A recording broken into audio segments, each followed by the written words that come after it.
Assalamualaikum warahmatullahi wabarakatuh. Saya Rizko Mufida dengan NIM 088 dari kelas 4C. Di sini saya akan mempresentasikan hasil uji statistik berdasarkan soal yang telah diberikan. Untuk soal yang pertama, yaitu seorang guru akan menguji efektivitas penggunaan kartu bergambar terhadap kemampuan menghafal istilah IPA dalam bahasa Inggris. Untuk kelompok pertama itu kelompok kontrol, sedangkan kelompok kedua itu kelompok eksperimen. Nah, kedua kelompok itu ditempatkan pada ruangan dengan fasilitas yang sama dan akan mendapatkan tugas yang sama dalam waktu yang sama pula. Perbedaannya, kelompok eksperimen ini selama menghafal dibantu dengan kartu bergambar, sedangkan kelompok kontrol itu tidak dibantu dengan kartu bergambar. Untuk data, banyak istilah IPA yang dapat dihafal oleh masing-masing subjek yaitu sebagai berikut. Nah, di sini sudah terlihat kan bahwasanya nanti kita akan melakukan uji apa? Uji T independen kah atau dependen? Di sini kan tidak berpasangan atau saling bebas. Jadi nanti kita akan melakukan uji independen dengan taraf kepercayaan 95%. Di sini P akan diubah dengan digit kedua dari akhir NIM. Kan saya kan 088, jadi nanti P itu diubah menjadi huruf 8 dan EKI diisi dengan digit terakhir NIM Anda, jadi diubah menjadi huruf 8. Di sini saya sudah mengerjakan untuk uji T independen sesuai dengan soal nomor pertama, yaitu data efektivitas penggunaan kartu bergambar terhadap kemampuan menghafal istilah IPA dalam bahasa Inggris. Asumsi data itu harus berdistribusi normal. Dikarenakan kenapa harus berdistribusi normal datanya? Karena ini merupakan salah satu syarat dari uji T. Yang pertama yaitu parameter yang diuji, yaitu apa? Rata-rata. Yang kedua, kita akan tentukan hipotesisnya. Untuk H0-nya itu tidak ada pengaruh penggunaan kartu bergambar terhadap kemampuan menghafal istilah IPA dalam bahasa Inggris. Sedangkan H1-nya adanya pengaruh penggunaan kartu bergambar terhadap kemampuan menghafal istilah IPA dalam bahasa Inggris. Untuk taraf kepercayaan itu sudah tercantum dalam soal, yaitu 95%. Artinya untuk taraf signifikannya itu alfa 0,05. Nah, 0,05 itu dapat dari mana? Kan 95% ditambah 5% kan jadi 100%. Nah, 5%-nya ini nanti didesimalkan menjadi 0,05. Nah, ini menjadi taraf signifikan. Selanjutnya kita menggunakan uji T independen. Nah, setelah mengetahui bahwa kita menggunakan uji T independen, sebelum kita melakukan uji T-nya, kita harus menentukan uji homogenitas. Apakah data yang kita punya itu homogen atau tidak? Jika homogen, maka kita dapat melanjutkan untuk melakukan uji T independen. Nah, bagaimana caranya? Nah, sebelum kita masuk ke uji homogenitas, kita harus menentukan variansi terlebih dahulu. Bagaimana cara menentukan variansi? Yaitu caranya sama dengan var. Di sini kita pilih var apa? Kita pilih var S. Kenapa kok kita pilih var S? Karena kontrol dan eksperimen yang tertera angka-angka ini, data ini merupakan sampel, bukan populasi ya. Nah, kita kontrol di sini, lalu tanda kurung dan enter. Nah, selanjutnya sama seperti yang tadi,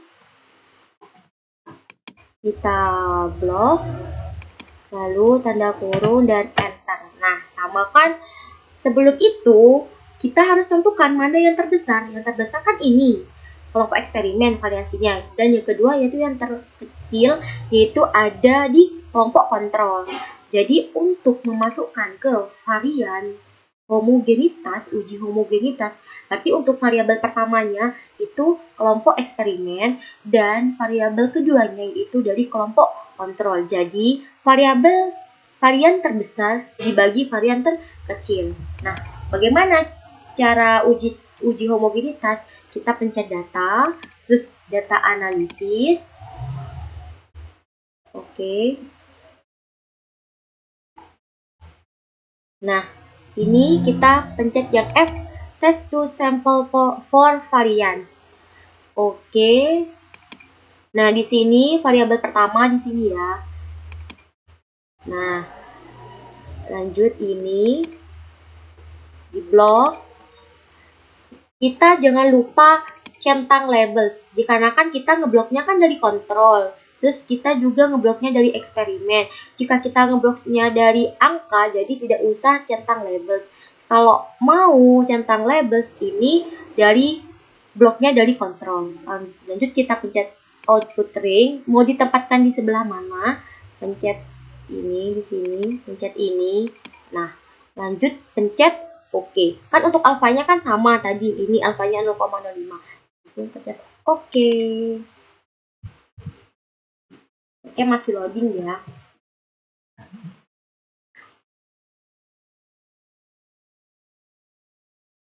Nah, samakan hasilnya ini. Nah, ini juga sama hasilnya. Ini juga sama dan ini sama. Nah, seperti itu contohnya. Lanjut, setelah kita melakukan uji homogenitas, kita tentukan apakah ini data termasuk homogen atau tidak. Ini F. Kita lihat di sini, F-nya berapa? F-nya itu 1,05, maka F-nya itu lebih kecil daripada F critical. Di sini kan F tabel. F tabel itu sama halnya dengan F critical. Jadi, F itu lebih kecil daripada F tabel, maka H0-nya itu diterima. Di sini kan, maka H0-nya diterima. Sehingga data homogen. Selanjutnya, jika kita menggunakan P. Jika P lebih besar daripada alfa 0,05, maka terima H0. Benarkan ini P-nya 0,4. 0,4 lebih besar kan daripada 0,05, berarti H0-nya itu diterima sehingga data homogen. Nah, setelah kita mengetahui bahwa data tersebut itu homogen, maka kita dapat melanjutkan ke uji T. Sama halnya dengan tadi, kita ke data analisis. Uji T ya. Nah, uji T-nya two sample equal variance. Nah, oke. Jadi, ini kita tinggal terlebih dahulu. Sama juga, ini di blok. Nah, terus ini juga di blok.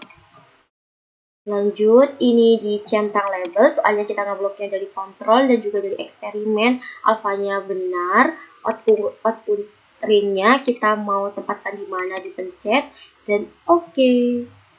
Nah, seperti ini hasilnya.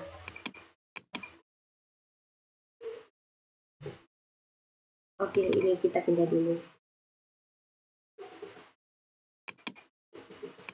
Nah, kan sama hasilnya di sini juga sama, T-statnya dan juga P to tail dan T to tail. Kenapa kok kita tidak memilih one tail-nya? Dikarenakan ini kan uji dua pihak. Berarti two tail. Kalau one tail itu uji satu pihak. Nah, di sini sudah tertera kan di sini juga sih. Kita copy dulu lebih mudah. Nah, karena T hitung lebih besar, T hitungnya mana T hitung? T start. Karena T start itu lebih besar daripada T tabel. Ya benar, 2,3 dengan 2,04 kan lebih besar 2,3. Berarti T hitung itu lebih besar daripada T tabel. Maka H0 itu ditolak dan diterima H1. Nah, seperti ini. Benar kan? Oke, ini lebih besar daripada T tabel, maka H0 itu ditolak alias terima H1. Sedangkan kalau P, kita lihat P-nya. P-nya berapa? P-nya 0,02. Terus, alfanya berapa? 0,05. 0,02 dengan 0,05 itu lebih besar 0,05. Berarti P lebih kecil dari alfa 0,05, maka tolak H0 terima H1. Seperti ini. Nah, seperti itu. Jadi, untuk kesimpulannya, adanya pengaruh penggunaan kartu bergambar terhadap kemampuan menghafal istilah IPA dalam bahasa Inggris karena terima H1. Jadi kesimpulannya seperti ini. Oke, kita lanjut ke nomor 2. Lanjut saja, ini nomor 2. Suatu pelatihan dilakukan untuk meningkatkan minat belajar siswa SMPA Bangkalan. Untuk menguji keefektifan pelatihan tersebut, 18 peserta pelatihan diberikan pretest sebelum dan pelatihan dan post-test setelah pelatihan. Data hasil pretest dan post-test sebagaimana tertera pada tabel berikut. Nah, ini tabelnya itu kan sudah terlihat ya bahwa itu berpasangan. Jadi kita akan melakukan uji T dependent atau berpasangan. Untuk taraf signifikasinya 5%. Untuk A itu diisi dengan digit kedua dari NIM akhir. Jadi kalau saya kan 088 berarti A-nya ini diganti 8, sedangkan B-nya itu nanti saya kasih angka 8 sesuai dengan NIM saya. Oke, lanjut saja ke Excelnya. Di sini saya sudah mengerjakan data hasil pretest dan post-test pelatihan minat belajar siswa SMPA Bangkalan. Asumsi data itu harus berdistribusi normal. Karena uji T itu datanya itu syaratnya harus berdistribusi normal, harus normal. Maka bisa melakukan uji T seperti itu. Untuk parameter yang diuji ada rata-rata. Hipotesisnya yaitu H0 tidak ada perbedaan minat belajar siswa SMPA Bangkalan sebelum dan sesudah pelatihan. Untuk H1-nya adanya perbedaan minat belajar siswa SMPA Bangkalan sebelum dan sesudah pelatihan. Untuk taraf kepercayaannya 95%, artinya taraf signifikan alfa 0,05, lalu menggunakan uji T berpasangan. Jika menggunakan uji T berpasangan maka tidak usah menggunakan uji homogenitas. Nah, kalau nggak usah uji homogenitas, kita tidak usah menentukan variansnya. Lanjut ke data dan data analis. Jangan lupa pilih t-test prior to sample for means. Oke, ini kita hapus.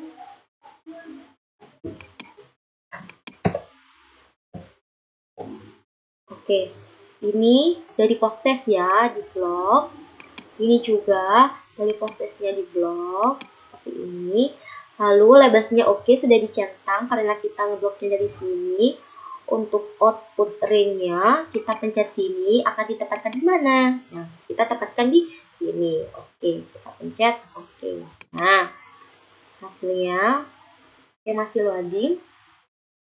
Di sini sudah ada ya untuk t-start. T-start itu T hitung ini sama, T to tail ini juga sama, dan T tabel juga sama hasilnya. Nah, seperti itu. Oke, kita lanjut saja. Kenapa kok kita memilih T to tail? Karena ini uji dua pihak. Kalau nanti itu kan satu pihak, seperti itu. Nah, T start. Karena T hitung atau T start, kita lihat di sini ya. T hitung T start kan min 5. Itu lebih besar atau lebih kecil dari ini? Dari 2. Min 2. Kan itu kan lebih kecil min 5 ya daripada min 2. Maka karena T itu lebih kecil daripada min T tabel, maka tolak H0 dan terima H1. Jadi T tabelnya nanti kita dinegatifkan tidak apa-apa. Kita sesuaikan dengan ini.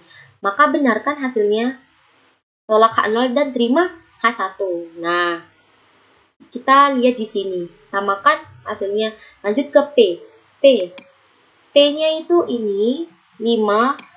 Ini bukan 5, tapi kita ketik itu 0,005. Berarti P itu lebih kecil kan daripada alfa 0,05. Nah, ini. Berarti tolak H0 dan terima H1.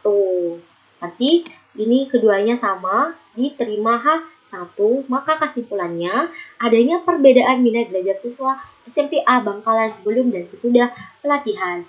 Baik, cukup sekian presentasi dari saya. Apabila ada kesalahan, baik kata ataupun perbuatan, ataupun ada kata-kata saya yang berbelit, saya mohon maaf sebesar-besarnya. Wassalamualaikum warahmatullahi wabarakatuh.